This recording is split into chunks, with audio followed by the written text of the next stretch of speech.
चला विद्यार्थ्यांनो, आज आपण संकल्पचित्र यामध्ये फुलदाणीचा आकार रेखाटन करणार आहोत.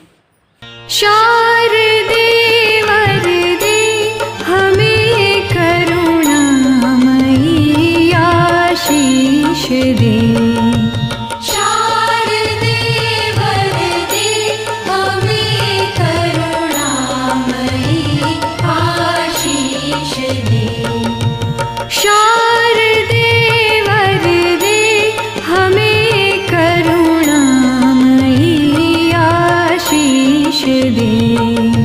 शारदे वरदे हमें करुणामयी आशीष दे. भवबंध से मुक्ति मिले. भवबंध से मुक्ति मिले. माता हमें तू ज्ञान दे. शारदे वरदे हमें करुणामयी आशीष दे. शारदे वरदे हमें करुणामयी आशीष दे.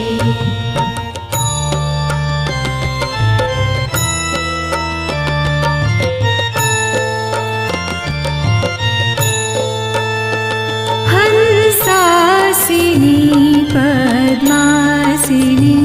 हंसासिनी पद्मासिनी. हे वीणावादिनी शारदे.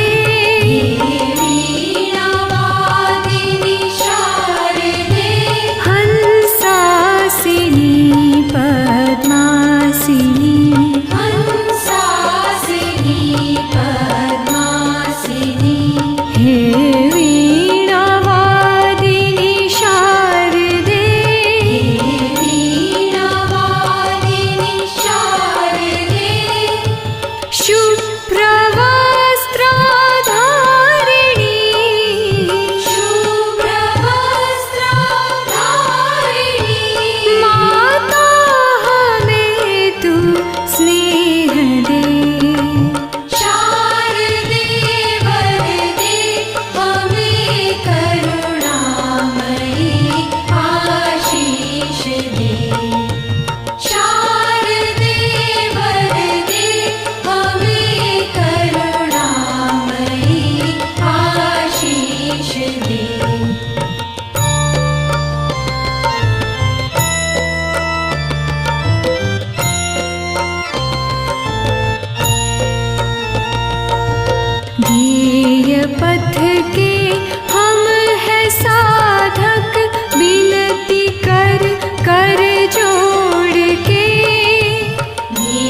हे